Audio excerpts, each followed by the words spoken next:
You clicked on this video because you're struggling mightily on defense right now in CFB 26. Luckily for you, I just helped this player, and this player become elite defenders in this game, and I'm going to do the same for you so long as you follow the 5 defensive tips I'm sharing with you in this video. The tips get more and more important as we go along, so you're absolutely not going to miss out on any of them. Let's jump right into it. The first thing any great defense needs is the ability to get the quarterback on the ground in a hurry. Let me show you the best blitz to use right now from the 3-2-6 playbook. Alright, so that blitz I'm talking about here, you're going to come into nickel, alright? This is obviously, like I said, 3-2-6 playbook. You're going to come into nickel 3-3 man, alright? You're going to scroll down until you can find linebacker cross 3 show 2. Alright, and what you are going to do with this blitz is you have the option, obviously you want to have your safety depth and close if you can. I'll talk about defensive settings later on in this video, but if you have, if their receivers aren't too fast, right, faster than your DBs, you can put your safety depth and close. So if you can, you should shade your coverage down if you want to put hard flats on the field, right, and then you were going to shift your linebackers to the right. All right, so now that linebacker right there is going to go into that contain. You are going to pass commit your defense. Now, what you're going to notice right here is we always talk about on offense, we want to make sure that we're using base protection, right? Just because base protection is going to do the best job against standard rushes. And so if someone's really not expecting this blitz, maybe you call this in the first play of the game, they're going to be in base protection, and you're just going to see how that guy's going to come in completely free. Obviously, I put my controller down there on defense, but you want to make sure that you're still usering over the middle of the field, because it's like you're going to get that fast instant pressure in the backfield. You're going to see what's going to happen is this defensive end right here, or excuse me, defensive tackle is going to get double teamed by these linemen, and it's just going to allow this man to get right in the backfield. Very consistent blitz, actually straight from my 3-2-6 defensive ebook. Crazy that I'm giving this to you guys for free here, but that's the setup. It's very easy and it's very consistent, especially again when they use base protection. And that's why it's important to have many different blitzes and many different coverage shells, just many different looks on defense, because sometimes they can change stuff up, change up one thing, and now your blitz might not work, right? But it's like, that's why I never lie to you guys and say a blitz is going to work every time. But here, we're going to have them block their running back still here from base protection, obviously. And so if we go ahead, always make sure you pass commit your defense if you are certain that they're passing, just because it'll make your blitz a lot better. But you're going to see they're going to block their running back here, and we're going to get the same thing where this time the running back's going to step up to block the guy. Now, running backs, really, they can trigger a couple different animations. They can get a shot block where they can literally just take out the legs of a guy who comes in free, kind of like what he does right here, and so that's going to be their most effective way. Or sometimes he'll just try to block him straight up, and that's when I talk about these guys are just going to get pushed right into the quarterback. So if they're on offense, that's the pass protection that they want. They want their running back to just chop block your guy, and it'll slow up your rush completely. But again, they have a +1 advantage here in the pass protection game, and they're still having to block a running back here in order to get this to work. So we're going to see it again. Running back steps up, and that's exactly what I'm talking about. Exactly what happened right there, where he just quickly sheds him, and now he's able to get the quarterback. So really with this blitz, regardless of if they want to block their running back, leave him out in protection, it's really not going to matter, because we're just pushing our way into the quarterback, and we are going to go get the quarterback on the ground. And again, the best part is you're over the middle of the field with your user, taking away routes, take away that crosser, take away this, whatever they decide to run over the middle of the field, you're not having to use a rush, and you're able to get back into coverage and play good defense. So really, that's the best go-to blitz here from the 3-2-6 playbook, one that not a lot of people are using right now, linebacker cross 3 show 2. Alright, so like I hinted at in that last segment, you need to make sure you're using the best defensive settings. It'll make your alignment way better and make your zones play better as well on defense. Let me show you the best settings to use right now. Alright, so when we talk about the best defensive settings, you want to make sure that you have auto flip defensive play turned on. Alright, this is going to allow for your slot corner to line up on the same side as the slot receiver on almost every play. It's like 95-97% of the time, right? And essentially what that's going to do is going to allow your alignment to just be better on defense. You want to be able to match up with the offense regardless of how they come out, and having auto flip defensive play is going to allow you to do that. Cornerback matchups, you want to make sure that your defense doesn't come out misaligned when the offense no huddles, right? So really what that means is having balance. If you turn on to anything else, I'll show you here in a second, you're going to create a lot of problems for yourself possibly. So do not turn that on to anything besides balance. Defense and motion response needs to be on disabled. All right, and then we scroll down to RPO, pass key, conservative. Zone drops. Everyone loves to know, do I need to change these? When should I change these? What should I do with these? All right, here's what I would say. You should change them throughout the game depending on what coverages you want to run or what the offense is doing. But if you just want to set them and forget them, which again, I wouldn't necessarily recommend, but sometimes it can work out for you. I always start the game in flats on default, curl flats on 5, hooks on default, because essentially this is almost like turning your zone drops off, but it doesn't trigger match coverage. So essentially you're just going to get your coverage to just play every coverage, cover 2, cover 3, cover 4, all of them just play how they should by default, which is going to be a huge advantage for you. Safety depth on close, safety width on pinch is definitely the way to go. Again, unless you're playing against a team with super fast receivers, right? So obviously we have UCLA out here, but if they had like South Carolina or LSU where they have like 99 speed receivers, you can't afford to a lot of time have your safeties this close because takeoff is a thing. They'll probably just run by your defenders. But obviously, if you can actually use safety depth on close, right, with your width on pinch, you're going to see how much easier you're going to be able to defend the seam. Just look at that, where they throw that, we get an interception from our slot corner because our safety is closer to the line of scrimmage. Essentially, if your safety was super far back, they could wait for that route to run right past the slot corner, right, boom, and then there would be a window for them to throw it. But since the safety's closer, there's no room for them to throw that pass in between there, and our slot corner just does a great job going up, jumping for the interception. Same thing on the other side. When you leave your hooks on default, they automatically drop back to around 10 yards, and that's going to do a great job defending the seam. But again, that's why you should change up your zone drop if you need to, because there might be times where you want your hooks to play in 5. Right, or 15, whatever the situation is. So, you just have to kind of play around with it and see how they're kind of playing throughout the game and if you need to change them. But the reason why you need to have your cornerback matchups on balance is because if you turn on to buy speed when the offense no huddles, what's going to happen is something like this, where these guys are going to crisscross essentially because they're trying to match up with whatever you have it set to.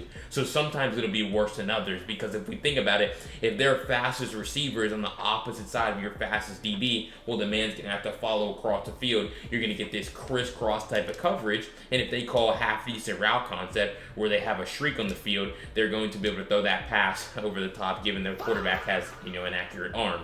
But it's like you're just going to be giving up easy touchdowns over the top because you have the setting wrong. So essentially, really all you need to do with your adjustments is very simple.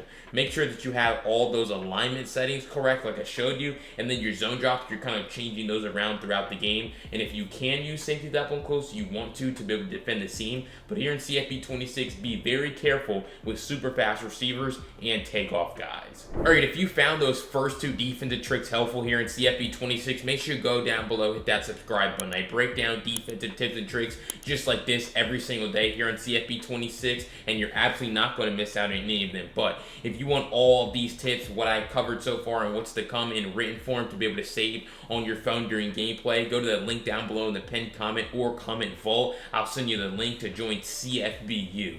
You're going to get all these written breakdowns for the month of March and beyond here in college football, and your first month's only going to be $1. Please, don't let $1 be the reason you're still struggling to win games here in CFB 26. Let's jump right back into it. All right, I know so many players that struggle to defend corner routes or anything breaking deep on the deep sideline. Let me show you a simple and easy coverage show to start using that's going to have you locking down those corner routes. All right, so funny enough, we just talked about zone drops in the last segment, and this is another situation where I say you need to change your zone drops. If you're constantly giving up corner routes, maybe default 5 default isn't getting the job done for you. So that's when I introduce the Mabel or the double Mabel coverage, where you're going to set your flats to 25, you're going to leave your curl flats on 5, and you're going to come into a Tampa 2 or any cover 2 defense, all right? And you see now how our flats, they're going to be dropping super far back. That's how far corner routes break though. So you're going to need those guys to either be at 20 or 25. I like 25, just, labbing the game up.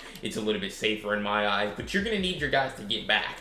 Right, and the reason why this is the case is because if we see they call this play right here where they have that corner out on the right side, you're just going to see how our guy's going to be dropping. Look at number 6. that outside corner, he's exactly in the spot where, you know, the corner out would break. The quarterback kind of has to wait on it, which can also lead to sheds being a thing. But like, we're right here. We're really running the route for the guy sitting right at the spot where he's breaking, and it's going to be lockdown defense, right? And so that's great. The corner out's going to be guarded. But if you notice in that play, the flat's open, right? And that's probably the problem that you're having, is even when you set those zone drops really far back, whether it be from cover 3 or from cover 2, you can't now defend if they put a flat on the field from the running back. You see how that's wide open right there, you know, in the flat, and it's a huge gain. And that's probably even better for them than throwing the corner out, because it's so easy. So really the best way to counter that is to just make a simple adjustment of now putting your outside linebacker or slot corner in that curl flat assignment. So I'm going to press D-pad right twice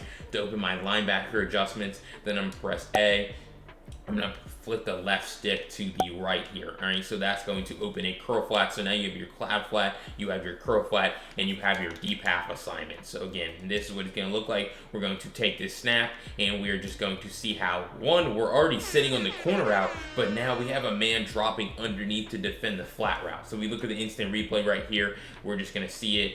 Let's see, boom, this curl flat at 5 yards. That's why you set it to 5. And so he's taking away this flat. And then we have a 25-yard cloud flat sitting here and dropping and taking away this corner out. Lockdown defense over here to defend one of the most common route concepts in the game. But what you need to understand is they can change up the route concept, right? They can call the flood to the other side, right? So now this is still a flood concept over here to the left side. They're just gonna call a delayed drag, right? But if you don't set it up on both sides, right? So you just, again, call the defense like this, you're just gonna see how, again, we're gonna take away their corner out, but now we're going to just easily give up a drag route underneath. So that's why it's important to utilize the double Mabel kind of coverage, which is, okay, I'm going to set it up the same way on both sides. I'm going to put my linebacker in the curl flat, then I'm going to put my slot corner in the curl flat as well, and now you just have to make sure that you're using over the middle of the field, because yes, the middle is open, right? But this is a defense that you're not going to sit in every play.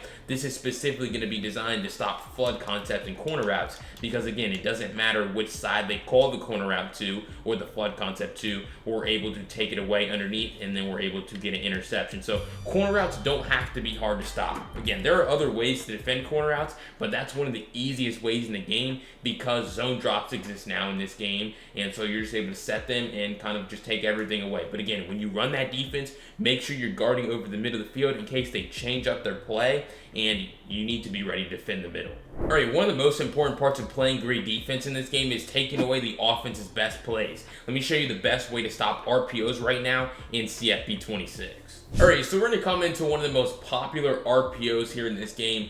RPO read by flat from gun Y off trips. You know, y'all are lucky you clicked on this video, because I didn't even know I was going to talk about this specific play, but we have it here in this playbook, all right? So here's an easy tell though. So it's first about recognizing RPOs, because here's the thing, a lot of people, they will walk up to the line of scrimmage and immediately snap RPOs. They're not going to give, including myself, they're not going to give you any chance to really identify it's an RPO, set up defense, right? And so you have to basically have a tell of when an RPO is coming. So really, any time the offense drives the ball into the red zone, I'm expecting an RPO, which means I'm going to do this check, because I want to see, are they giving me the easy RPO tell? So all you need to do is you're going to press D-pad right twice, and then you're going to click onto one of your linebackers. So it can be X or it's going to be A, right? So you're going to click on A, then I'm going to press the right stick up to open the man coverage menu. You see how you're able to see now the offense's buttons, right? They obviously can see their buttons when they're hot routing, but now you get access to see their buttons because you're trying to man one of their receivers up.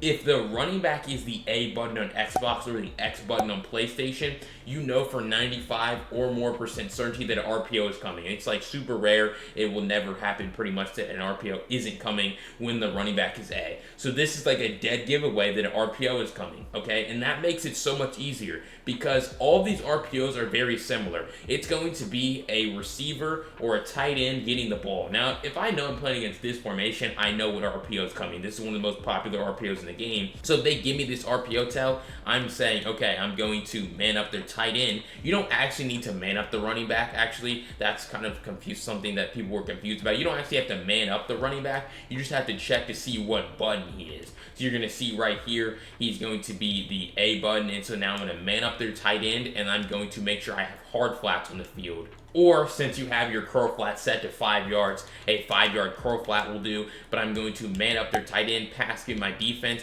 and so now you're going to see how the pass is going to be taken away. We're going to be running out there and we're coming up and making that tackle in the backfield, no gain, simply because we knew the RPO was coming, right? So, I mean, we knew that they were in an RPO likely formation, but now we know for 100% certainty that RPO is coming, and so now we're able to take away the pass. And so that's fantastic. Being able to take away the pass on RPOs really is the name of the game. That's really all you can ask for and what you're trying to do. But here's the thing. There's a run. It's an RPO, so they can run the ball. So you could set up the same great pass defense, but now if they hand the ball off, you can just see how wide open that lane is to run. And that's why it's important to be able to defend both the RPO pass and the RPO run at the same time. And how you're going to do that is you're going to set up the same defense. You're going to use check to tell for that RPO is coming. So you're going to man up the tight end here in this case. Then you're going to make sure you have your hard flat or curl flat in the field. But now you're going to be ready to stop that run with your user. So now I'm going to stand about 4 yards over the guard on the halfback side, and I'm going to loop around, and you see I'm able to meet that running back at that point of attack. I know that if I'm holding 2 controllers, and I just did it right there, I know that you guys can just practice, get better with it. So again, you're standing about 4 yards over the guard on the halfback side, so the right guard here. I'm looping all the way around so I can get through that gap, and you see how now the running back has to slow down his course, and I'm just able to meet him at the point of attack and make an easy play. So boom, tight end flat is, because we have our curl flat, and that's why it's important to pass commit your defense, because if you don't pass commit, he won't be looking to defend this pass. But you want this man to be pass committed so he can defend the pass, and only you can defend the run. But honestly, it's very simple. You do the RPO check, is the running back A. You set up the RPO defense by manning up the tight end, putting your curl flat so that you now basically have 2 guys looking at that tight end on the flat. You pass commit your defense to make sure no one's looking into the backfield, and then you loop around and stop the run with the user. RPOs don't have to be challenging to defend. It's not just RPO read by flat. That's how we defend pretty much every RPO in the game. Do the check. If the check's confirmed, you know it's an RPO. Alright, before I jump into that final defensive secret you're absolutely not going to miss out on, again, make sure you go down below with that subscribe button. You're not going to miss out on any of the defense tutorials that I have for you for the rest of the year and beyond, because so much can change here in College Football 26, and you're always going to want to stay up to date with the latest and greatest changes to defense. Let's jump right back into it. Alright, being able to set up double Mabel coverages is great to stop corner routes. Being able to set up RPO defense is fantastic, but if you can't actually make those adjustments at lightning speed or a rapid pace, you're going to get left way behind on defense. Let me show you the best way to make quick adjustments here in CFB 26. Alright, so this is a great example of when quick adjustments are very important. Alright, so we're going to come out in Tampa 2 right here, and they happen to call verticals, right? For example, from trips. So I would tell you to never run a trips formation, or to run that defense against a trips formation. The reason why is because, we have UCLA against Georgia right here. But you're just going to see look at how wide open this pass is right here, right up the seam. And not only that, we could probably throw this pass with a better quarterback right here on the sideline once he runs over the top of them. So it's a huge risk to run cover 2 against trips. So if you came out in cover 2 by accident, whatever, or you needed to change your coverage, and I told you to do that, what you would probably do, click here, click here, click here, click here, and now you get onto the right guy, then you press A, you check to see, all right, what button is outside third, oh, left stick up, I look down at my controller, the ball's already been snapped, brother, you're done. There's no flat over here on this left side, or on this right side, so if they want to add a running back table route to it, you can see how wide open that is too. And so you can just see how that's terrible defense. You're never going to be able to get away with not being good with quick adjustments on defense if you want to play this game at any high level, right? And so that's the best way to get better on defense, is to make adjustments faster, right? And so really the best way to get better with it is to obviously have fast fingers, whatever, but you want to start the play on Wilson, right? And you want to, or any linebacker, you could start the play on Allen. You want to understand that if you press D-pad to the right twice, that opens your linebackers, like I kind of alluded to at some point earlier in the video, right? When you're doing the RPO check, you want to use D-pad right twice, open those linebacker adjustments. Understand that pressing Y or triangle on PlayStation, pressing it twice, will open the secondary adjustments. So that's X, Y, L, B, A, and B. Right, and then you're going to understand that pressing D-pad left twice is going to open the defensive line adjustments. And that's part of it. That's the first step. So you press one of those 3 buttons twice, it's going to open all of the players in that position group. So that really just allows you to say, okay, I'm going to press D-pad to the right twice now. Then I want to adjust one of my linebacker adjustments. So I'm going to press X, I'm going to press right stick up, and I'm going to open, if I needed to do man coverage, for example, right? Or if I needed to put my outside corner in a outside third, I would understand, okay, Y twice, then I would press his icon here, which is going to be the B button, and then I would put him in an outside third, not a hard, or I could put him in a hard flat soft squat. So it's just all about, recognizing and remembering which buttons do what for you. Like, for example, for me, I like to put my outside corners and outside thirds, hard flats, cloud flats, custom zones. So I know that those are my 4 kind of buttons here that I need to memorize. And so really that's all quick adjustments is, because once you understand, okay, if I can press D-pad right twice, open the linebackers, now I get clicked onto my linebackers, and I understand, okay, I like to put my linebackers here and hook curls, curl flats, and then it's the same thing with your corners, whatever you got to do. So really just with quick adjustments, try to remember those 3 button commands, and your quick adjustment game is going to be way better, because then it's all about repetition. Every player in that position group is going to be the same buttons, and now you just have to remember what adjustments do what when you get clicked onto it. Alright, if you found any of those 5 defensive tips helpful here in CFB 26, make sure you go down below and hit that subscribe button. I break down, again, defensive tips and tricks just like this every single day here in CFB 26, and you don't want to miss out on any of them. But if you want all 5 of these tips and adjustments in written form to save on your phone during gameplay so you never lose access to them, go to the link down below in the pinned comment, or again, comment in full. I'll send you the link. You're going to be able to join CFBU for only $1 in your first month. It's a literal no-brainer. It's going to transform the way you're able to play defense and on offense as well here in this game. I'll see you all in the next video though. Peace.